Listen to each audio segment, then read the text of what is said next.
Hey guys, so it's me Alexis and welcome to my astrology channel, and today we'll be talking about the Gemini ascendant. Before I start though, we have two rising signs that haven't been covered yet, Aries and Sagittarius. So comment below on which of the two signs I should cover next week.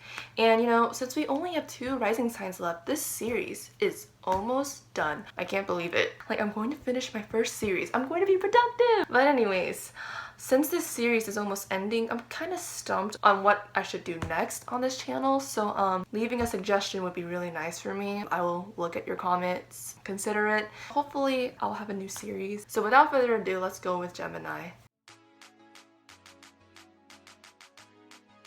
Let's talk about Gemini as a sign before we go into the rising part. Gemini is an air sign, it's masculine, it's also mutable. When I think of Gemini, I think of communication. When I think of Gemini, I think of an exchange between two people.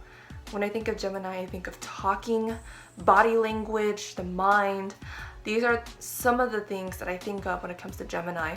When I think of Gemini, I think of the quick side of Mercury. Like, Mercury rules over two signs, Gemini and Virgo. Virgo is feminine, Gemini is masculine.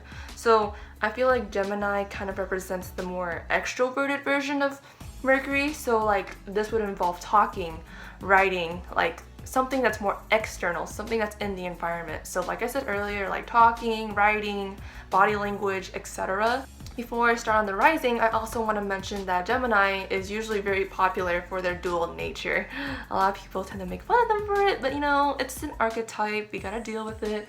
It makes Gemini Gemini, along with Pisces and maybe Libra. Gemini has this dual nature because, like I said earlier, Gemini represents an exchange, and you can't really exchange with yourself or by yourself unless you're really lonely and you have no friends, but an exchange usually occurs between two people. That's an idea of where this dual nature comes from. And literally, quite literally, they're represented by the twins. There's literally two people represented in one sign. So there's a dual nature to Gemini, and this actually manifests in the ascendant. So I'll be talking about that right now. So with the Gemini rising, like I said earlier, Gemini is known for communicating. There's two images or two versions of a Gemini rising that I've noticed. And I want to say this because Gemini has a dual nature, so therefore there's two versions. The first version has to do with how Gemini processes its mind.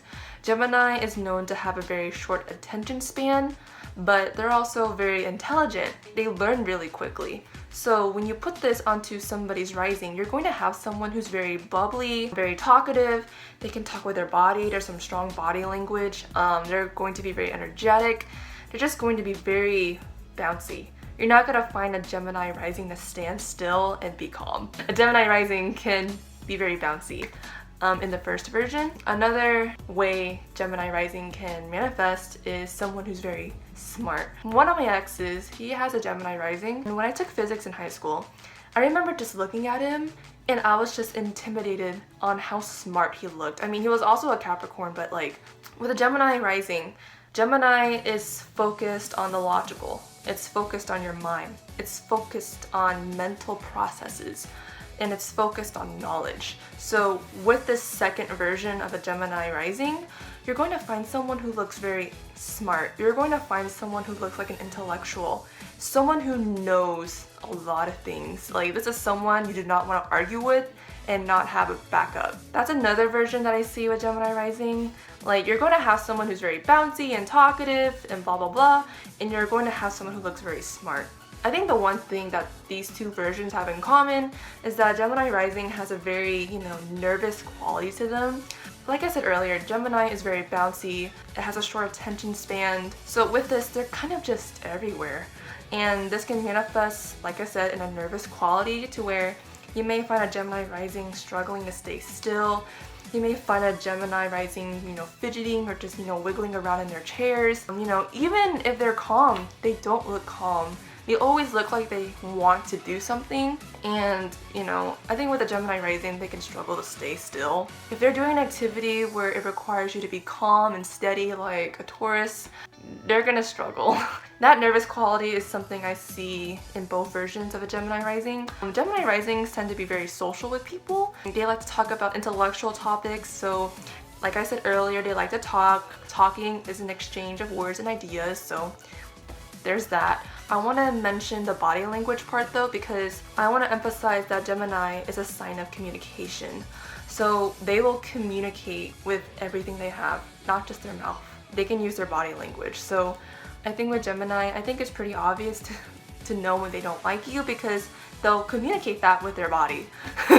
So like everything with Gemini is kind of like a language, like in a literal sense. Like they might just, like everything to them is a channel of communication. I think that's just really fascinating about a Gemini rising. When it comes to their appearance, Gemini, like I said earlier, is ruled by Mercury. So Mercury is known to be very androgynous, and it's also known to be youthful. So when you look at a Gemini rising, they're going to have this really youthful look. They can look very mischievous, like, you know, they might, you know, smirk. They might have like a little twinkle in their eyes. They might look like they know something that you don't know about. They might look smug, but it's not like the Scorpio kind of smug. They just look smug, like a childish kind of smug. And like I said, they also look very youthful, so Gemini risings can look pretty young for their age, so that means Gemini risings can be jailbait. Anyways, I think that's pretty much it for the appearance of a Gemini rising. So yeah, I think that's pretty much it. So like I said earlier, comment below on which rising sign you guys want me to cover next. It's either Aries or Sagittarius. So yeah, that's pretty much it. Thank you for watching.